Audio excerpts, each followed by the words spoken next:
The following program is made possible by Prescott Tire Pros and Automotive Service.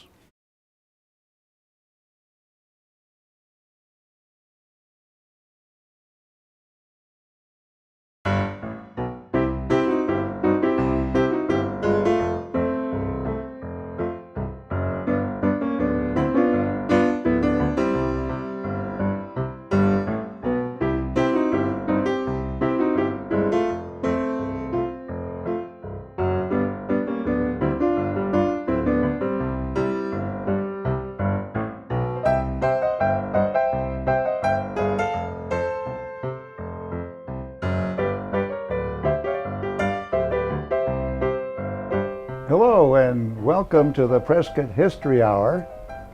I'm your host, John Krizek, and with us today is Nancy Burgess, well-known, I think, or should be, local historian and author, who's going to lead us on a very interesting tour of Prescott in 1916.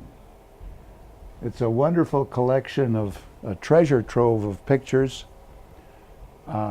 So we're going to celebrate what Prescott was like a century ago. So welcome, Nancy. Thank you, John. I think this is going to be a fun trip. Now, most people are going to recognize this scene behind us here, this picture which shows the intersection of Montezuma and Gurley. They're going to be looking at that every time we're on camera here. But that's a picture probably taken, it was undoubtedly taken from the old courthouse, right? Yes. About what year would you say that picture's? About 1905. About 1905. There's a horse and buggy here. Right. No cars. No cars. But it was after the Fire. the big fire of 1900. So Yes. anyway, that's what that picture is. And we want to make sure that we thank the Charlotte Hall Museum for the use of many of the pictures we're going to be looking at, Yes. right? Yes. So, with that, Nancy, can you explain this collection of photos?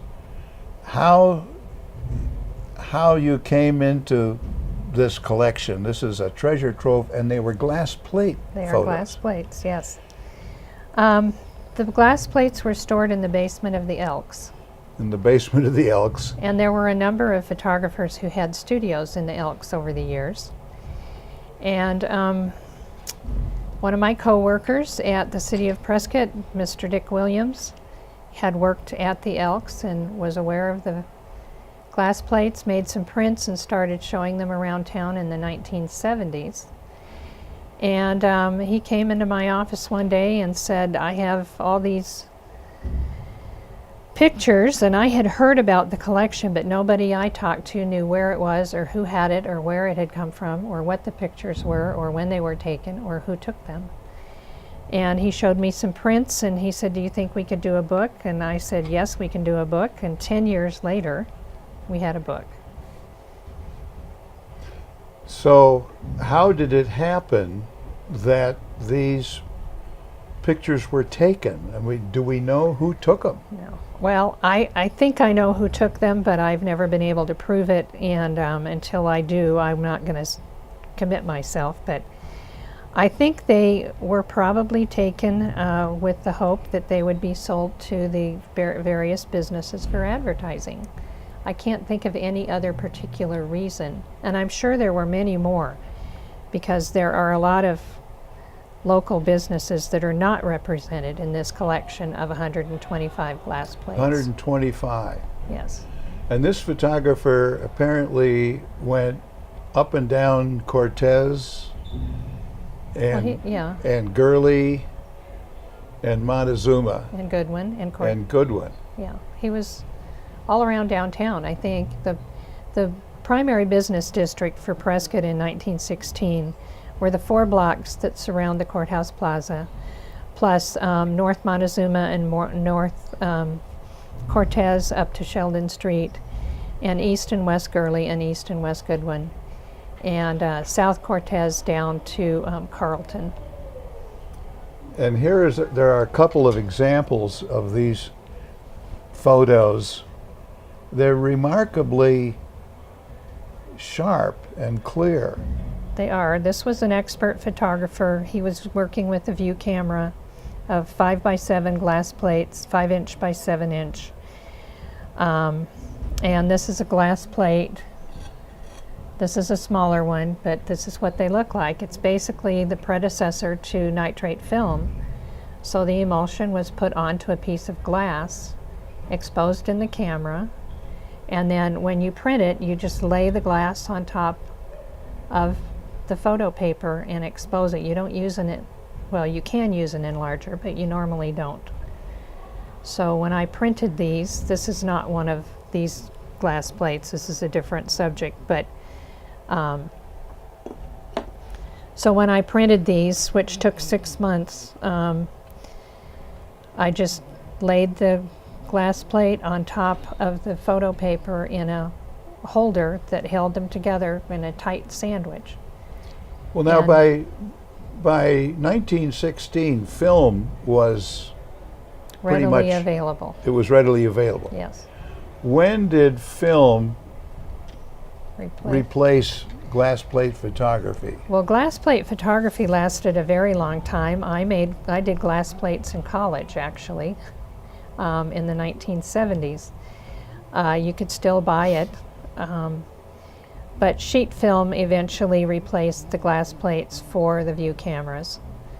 And by World War II, glass plates were pretty much finished.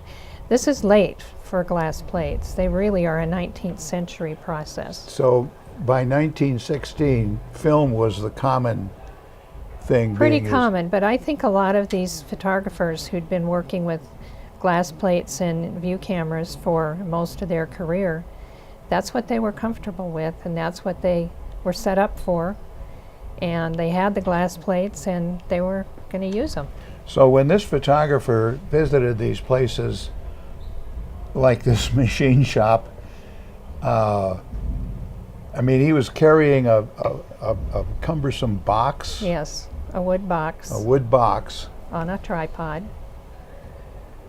So but he did not use flash, and that's one of the things that is so amazing about these photos, because basically the flash was gunpowder, and it made a very bright light.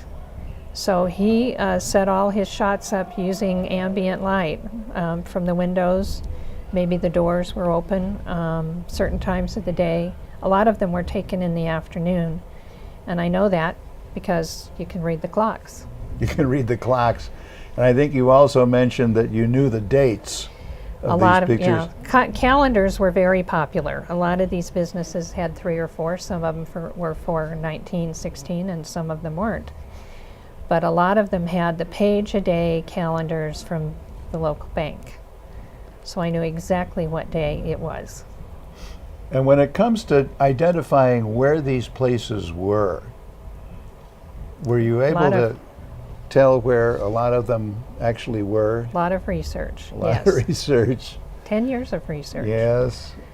I looked at every interior photograph of Prescott that I could find from any time period up to probably World War II. I took the pictures and we walked around and looked at the ceiling panels to match them up. Looking at the ceiling panels.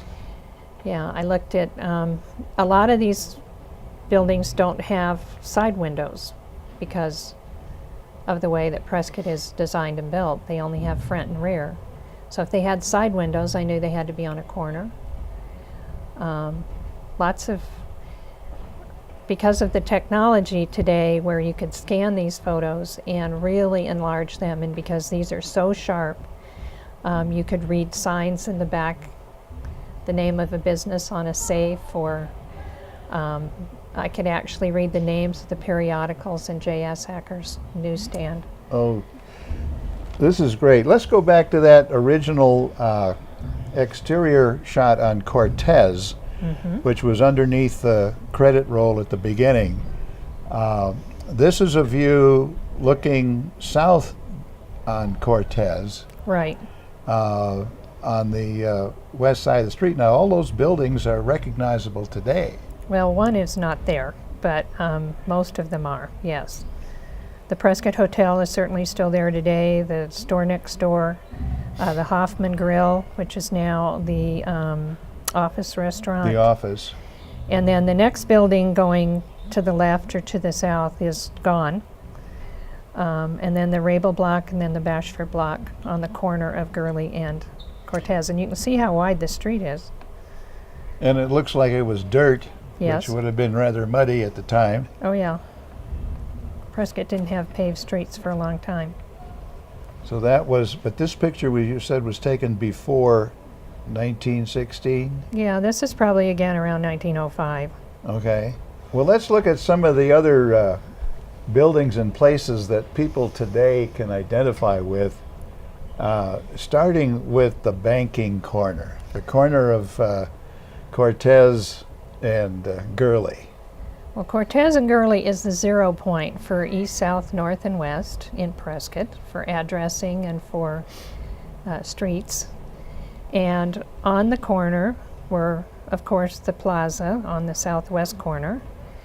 On the north or southeast corner is the Bank of Arizona, the first chartered national bank in the territory of Arizona. And that building was under construction at the time of the fire in 1900.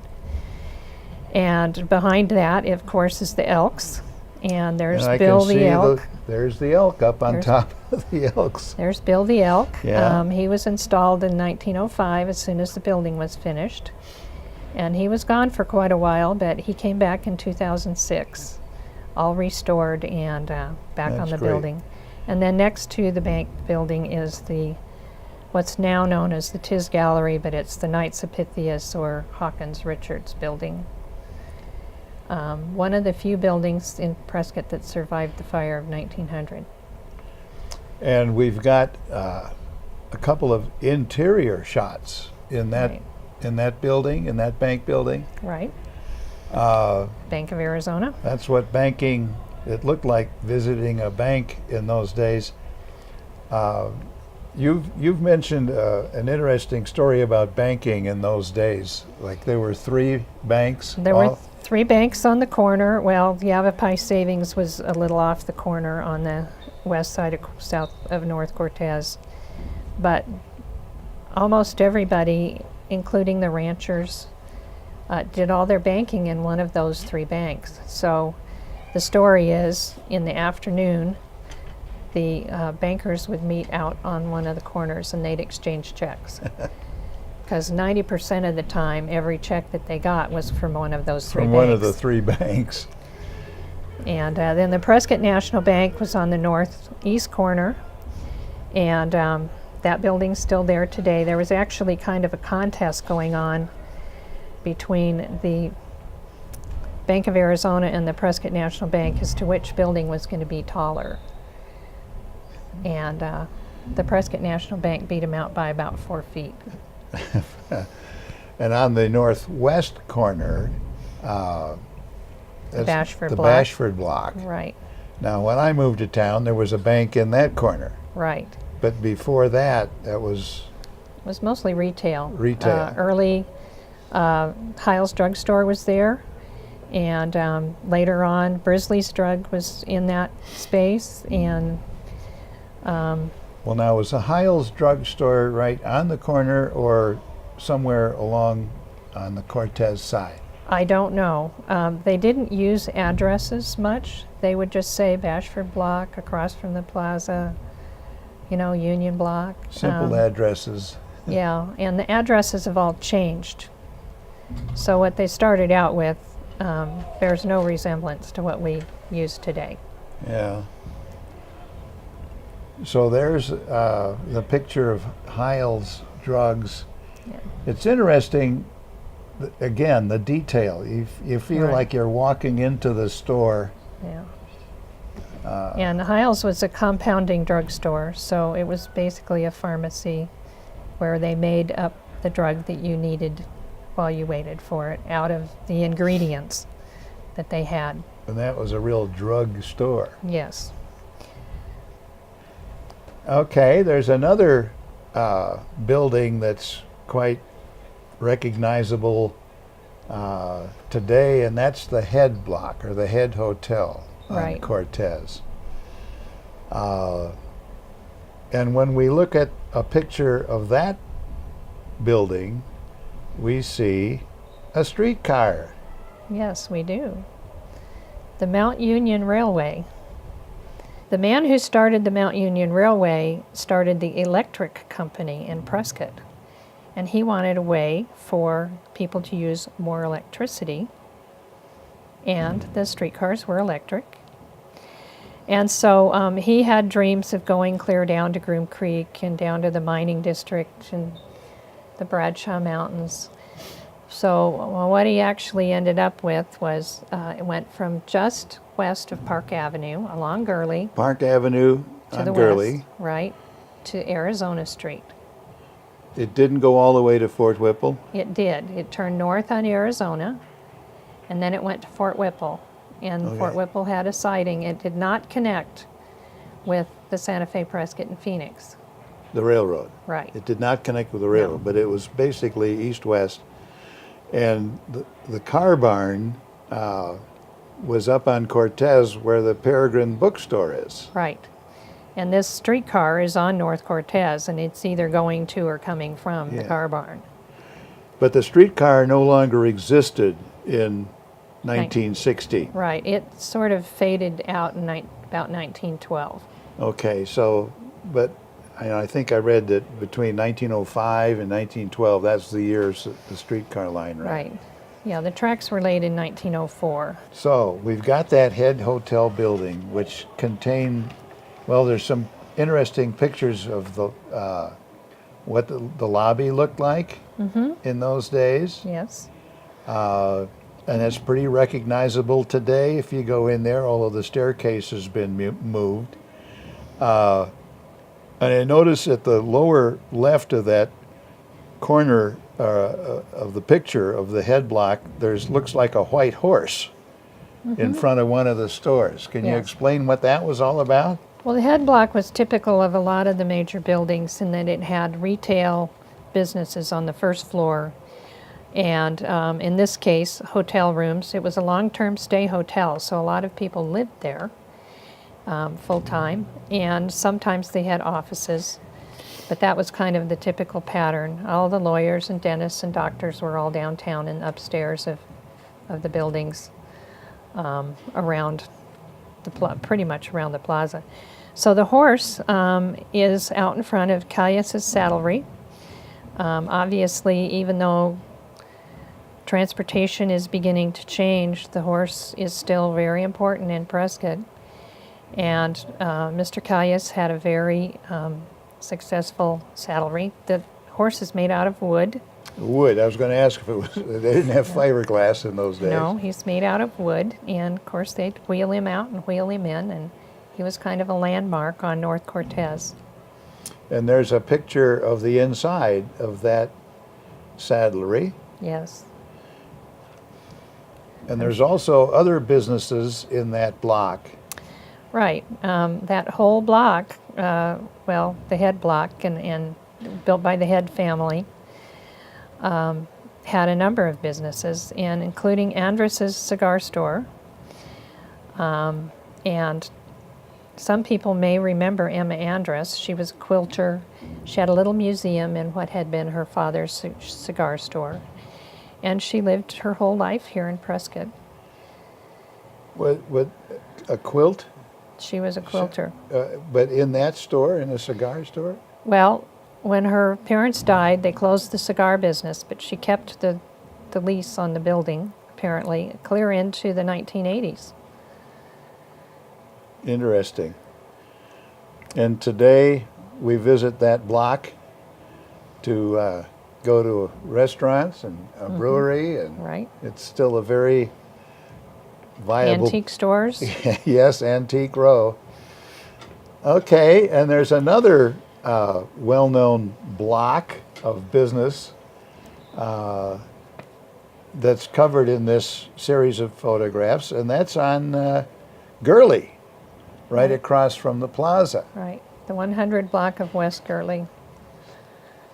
Yeah, and that, can you describe, we're looking at this sort of from the steps on the north side of the courthouse. Right.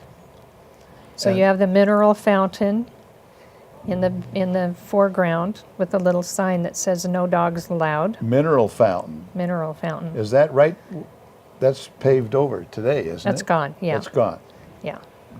And there's, And then there's the Rough Rider Memorial statue, which is not Bucky O'Neill, but it's in honor of Bucky O'Neill and the other Rough Riders. And then we're looking at the now that, oh, so the statue is the Rough Rider Memorial. statue, right? And we're Because Bucky O'Neill was gone before the sculptor commenced this. right, and he didn't try to make it look like Bucky O'Neill. He used a model. I mean, it was cast in New York. I don't think he ever probably would have seen. But because picture Bucky of O'Neill Bucky. is associated with the Rough Riders, Right. but it's the Rough Riders. Rough Rider Memorial statue, yeah, statue. installed in 1907 on the plaza. Okay. Well, now looking at that block of businesses in the background here, can you talk about those businesses?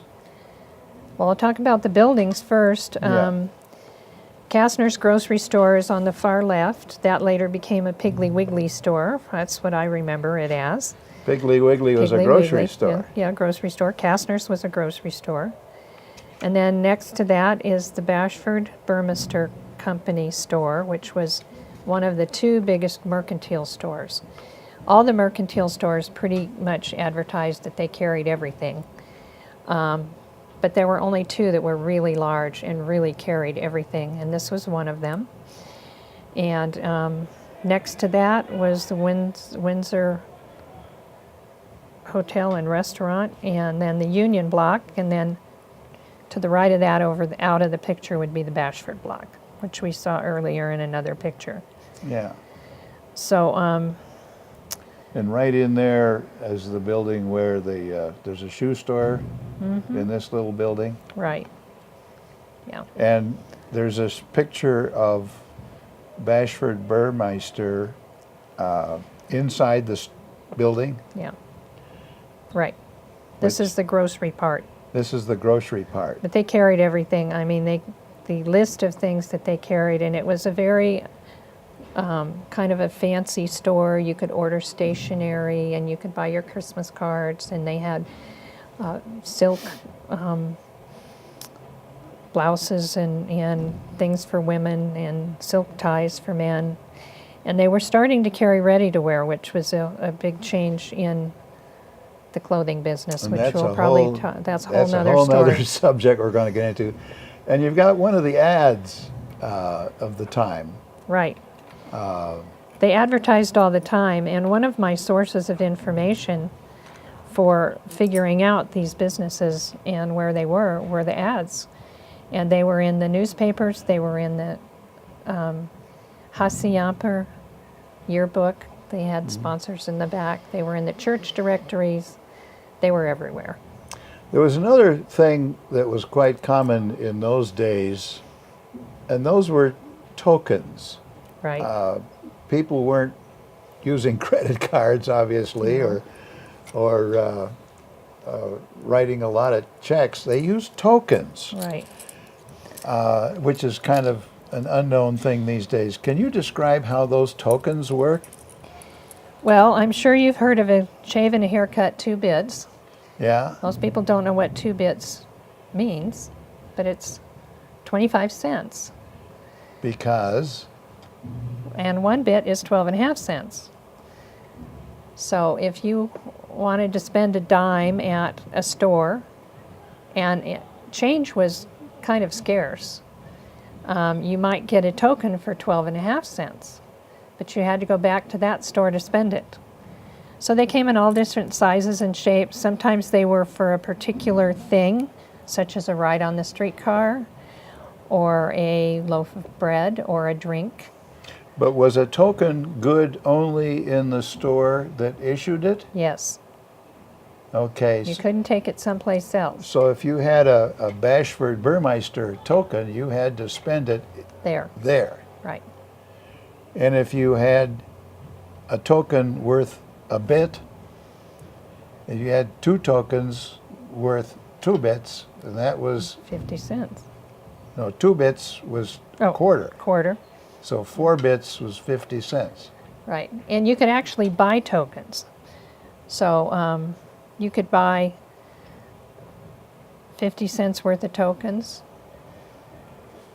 and you'd get 12.5 cents instead of 10 cents worth. So you'd make a little. And people would, happens to be a $5 token. That's kind of unusual, but $5 in trade. And that's a Prescott token. Prescott used tokens from 1881 to 1951. Clear to the 1950s. Yeah. Because I can remember as a kid, not here, but back in Illinois, using streetcar tokens. Right. It's very common for the streetcars. But Well, and then bus tokens later on. yeah. They had bus tokens up into the 1970s. Before we take a break here, I want to be sure we tell people about your book. Now, you've found more pictures than you had when you wrote this book. No, Have you not? No? more pictures, more information. More information. But this is the book that Nancy authored with Richard Williams, which includes so many of these photos and the stories behind them. And where would one go to find this in this town? Charlotte Hall Museum gift shop carries it, the Peregrine and the Phippen Museum. And sometimes the Old Sage bookstore has it. And any of those, The Old Stage is in the St. Michael's. St. Michael's, right in there. Right, yeah. and any of them can order it. We'll be right back with more of the Prescott History Hour and this marvelous photographic tour of 1916 Prescott. This program has been made possible by Prescott Tire Pros and Automotive Service at 1635 West Iron Springs Road in Prescott. Here's the happy crew out at Prescott Tire. That's owner Louis Gomez in the middle with his wife Angel, who handles the office. They've been in business in Prescott for over 20 years. Have 14 full-time people on staff, including 2 master certified technicians who are constantly getting recertified. And they take great pride in the quality of their work, and I can attest to that. Louis and the Prescott Tire team have a unique give-back program to the community. In addition to making significant donations to many local charities, 3 or 4 times a year they'll take a vehicle that's been donated and needs repair, they'll fix it up, recondition it, put on a set of new tires, and then donate it to a needy and especially deserving person. For example, last year they donated a recycled minivan to a single mom with 2 kids who was walking 3 miles to work at one of our local department stores. She had no other means of transportation. It's a wonderful program for some very special people who need help. And that's our special team at Prescott Tire out on Iron Springs Road, which has made this Prescott History Hour program possible.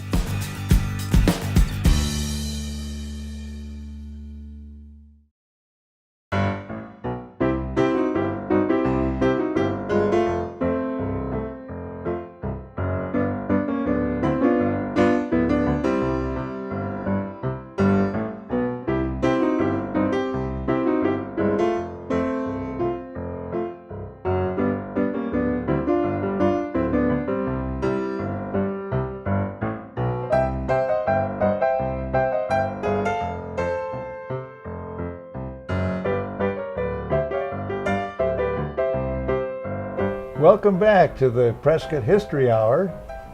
John Krizek here with Nancy Burgess, who is leading us on a fascinating tour, a photographic tour of Prescott in 1916, 100 years ago. Nancy, before the break, we were talking about these retail businesses along Gurley Street, right across from the square. No, the plaza. The plaza, thank you. That's the plaza, not the square. Anyway, we were talking about how businesses worked in those days. All these mercantile stores. What did that mean? Well, mercantile, they all advertised that they carried everything. And they carried from groceries to spring wagons and everything in between. Hay, ladies' clothing, Christmas cards, stationery. So the Bashford Burmester and J.I. Gardner's were the two big mercantiles.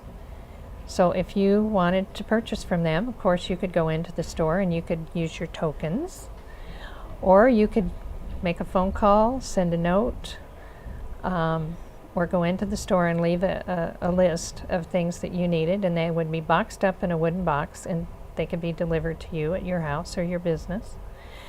Or if you lived out away from town on a ranch or in one of the small communities, it could be put on the train and dropped off for you close to where you would pick it up. What is what's the store we're looking at here? That's Kastner's grocery store, which was on the west end of the 100 block of West Gurley, right on the corner, be the northeast corner of Montezuma and Gurley. And it was a small grocery store, mainly dry goods and some groceries. Dry goods are, they carried fabric and shoes and flour and all kinds of dry goods. And then there's a jewelry store here that we're looking at. This is Hessler's Jewelry Store, and if anybody's ever seen the clock on the south side of the plaza in front of the, close to the post office on Goodwin Street, that was Hessler's clock, and it was moved from Gurley Street. But this store was... This is a fine jewelry store. They carried, they were also opticians, so you could go in there and have your glasses made. And they were right on that same block. They're in the Union block, right. And right next door to them was Garrett's Barber Shop. And there's the shoe shine. And there's the shoe shine stand. And Garrett's was very popular barber shop, and everybody, the cowboys would come in from the ranches on the weekends and get their shave, haircut, and bath, and get the mud cleaned off. Get the mud cleaned off and go hit Whiskey Row. Yes. Also, you described this as a second-hand store? Yes. I love the second-hand stores. They're fascinating. So this one was in the 300 block of West Gurley. I don't know which side of the street. I think probably the south side. It's Phillips second-hand store, and they actually lived right there. And the variety of merchandise is really interesting. And of course, they have this lovely Victorian wallpaper. And this is probably where that, there's a pet store there today, I think, the Barkery. The Barkery, that's actually the 200 block, so it would be beyond that. So this maybe was where the west bank, of that? Yeah, west of that. Maybe where The bank is closer to the creek, closer to the creek. where the Bank of America is today. Right. Yeah. Okay. And And then we're looking at Acker's store.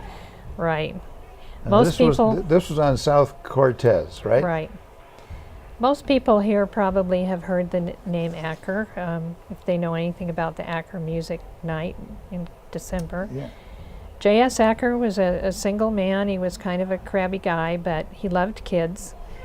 And he had a store with stationery and books and magazines and newspapers and postcards. And there's a little girl there with a wagon. She's got a little train in her wagon. This is another photo where you can see an amazing amount of detail. And Acker left Prescott for a while, but he came back in the 1930s and he bought up a lot of property, which he left to the city of Prescott for the benefit of children, and that's how the Acker Music Night evolved. And that's where the Acker music thing comes There's also an Acker Park. Yeah, that store was probably in that same block where Bill's Pizza is today. Yes. Okay. Yes. Great. That's interesting. And also, now you're looking at Gardner's here, J.I. Gardner's and that is today Murphy's restaurant. Right. Gardner's probably had the first major mercantile store. He built that building for his store. The Gardner family is very well known here. Gail Steiger, whom probably most people have heard of, is his great grandson. I'm sorry.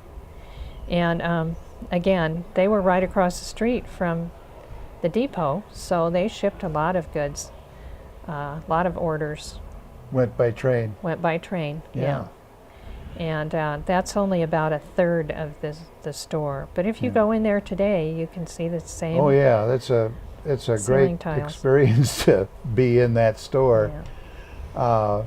And then there's Goldwater's. There's a name that most people recognize. Probably. Goldwater's came to Arizona as freighters way back in the 1870s. They started in Yuma. Prescott was their major store. And of course, they later expanded to the valley. Morris Goldwater was the man of the year, man of the century in Prescott. He was the mayor several times and entrepreneur. But this was the high-end, fancy department store that was catered to the women. And they carried all the very fancy accoutrements that the ladies would need for their home and their personally. And that building, originally they were at the corner of Goodwin and Cortez, where City Hall is today. Then they built a building in 1892 on the corner of Union and Cortez, and that building is no longer there. There's the ad, Right. an ad for Goldwater's. Right. They were a high-end store. Yes, they were.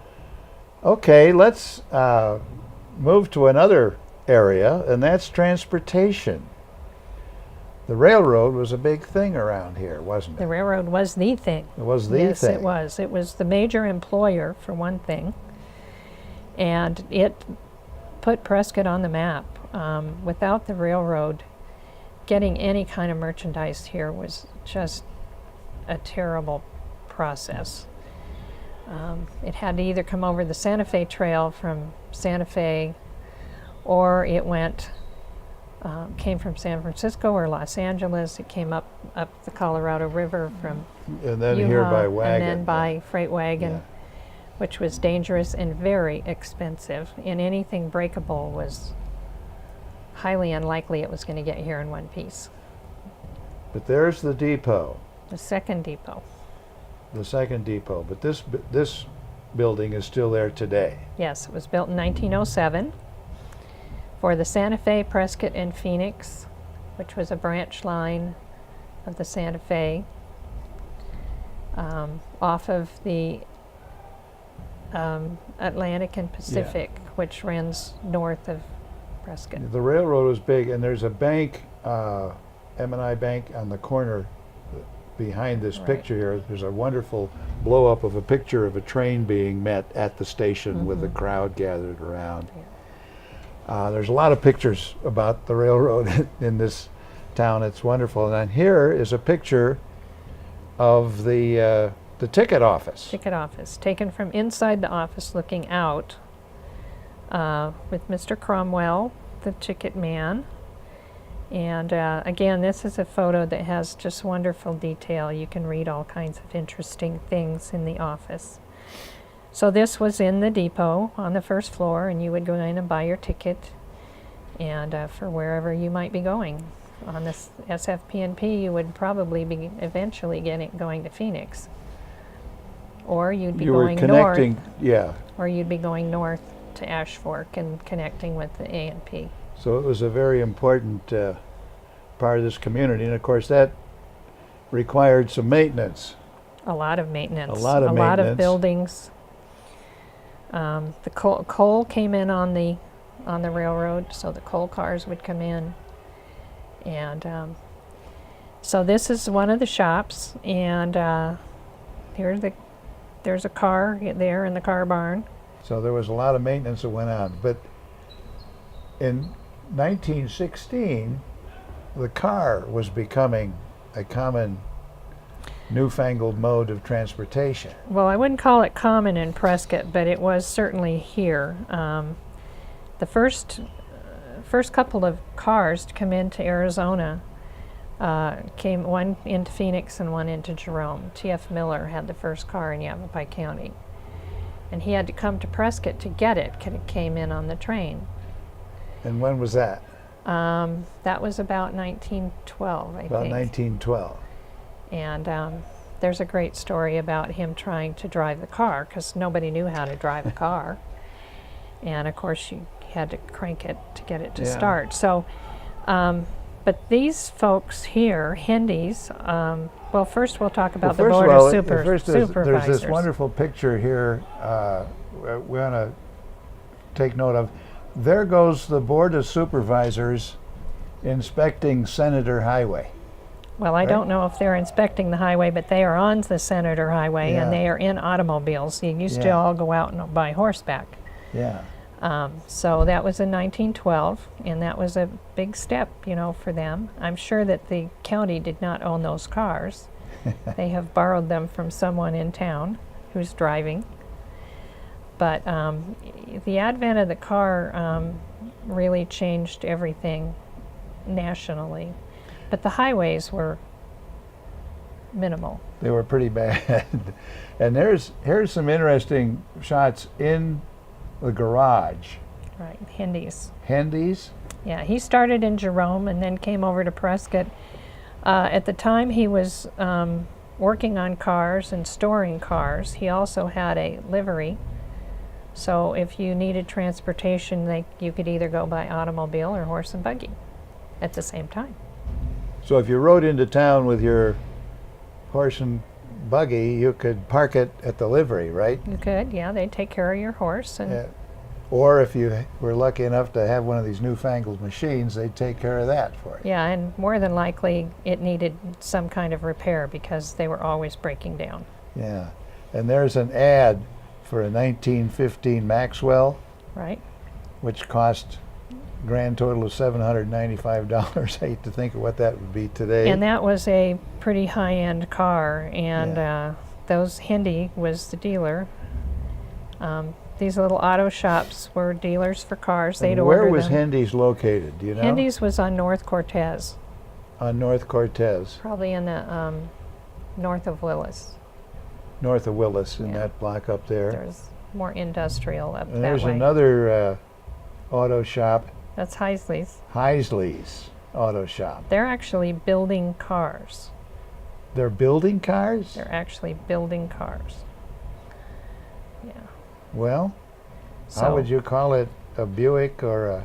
You wouldn't. You wouldn't. Call it a Heisley's car. There we go, the Heisley's car. I'm sure they didn't make very many, but they were pretty enterprising people, and an amazing number of businesses are listed in the city directory in 1916 that have to do with automobiles. And I've seen pictures, the hardware store. Sam Hill's. Sam Hill's. He was a Ford dealer. He was a Ford dealer. He was a Ford dealer? Yeah. And the block of Montezuma, south of Granite, there were a lot of garages there in the 20s, and so they probably started before then. Well, while the automobile was really becoming a popular thing, horses were still very important. They were. Not very many people could afford an automobile. And as I said, people didn't know how to drive. And of course, women were not even allowed to drive. So The City of Prescott Fire Department was still using their horses and their horse-drawn fire wagon. Plaza Stables was still doing a big business. There were livery stables, the OK Corral. Well, not Corral, but the OK livery stable. Yeah. Well, now, was this at this time the building that's now the Chamber of Commerce? That was a fire station. Yeah, but not at this time. Not at this time. No, this was on South Cortez, where City Hall is now. Okay. All right. So, cars were a big thing, but horses still. And horses still continue today to be important in Yavapai County. Not so much for transportation, but they're still a big part of Prescott and Yavapai County. Well, it's fascinating to see what was going on in this community we love 100 years ago. And there's so many other great pictures and things that we haven't even got to yet. We're going to have to do this again. We're going to have another Prescott History Hour and cover all those areas that we didn't get to yet, like the saloons on Whiskey Row. That weren't saloons. They weren't saloons? It was Prohibition. Oh, that's right. That's and right. there weren't a lot of people in the saloons. Maybe that's when they were hiding in the basement. Of course. Of course. Anyway, there's Whiskey Row. There's the men's and women's clothing stores, jewelry stores, the restaurants, the Chinese, right? The library, the Chinese library. laundries. There's a whole bunch of stuff having to do with hardware stores. The Bashford block. We haven't visited that area yet. In this picture, that's the Bashford Hotel over here. No. It says This? Yeah. That's Brinkmeyer's. Brinkmeyer's. I'm sorry, I got your bees mixed up. I got my bees mixed up.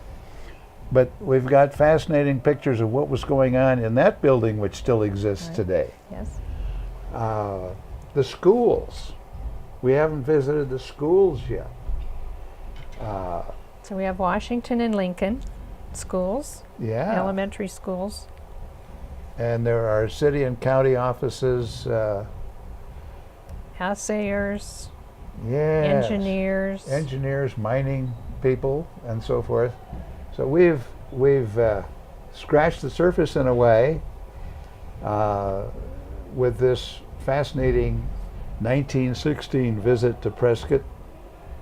So we look forward to another program, another Prescott History Hour, where we can pick up this story right where we're leaving it. Okay, sounds good. Thank you very much, Nancy, for being here. It's a great story, and I hope you've enjoyed it. And thank you. And thank you all for joining us.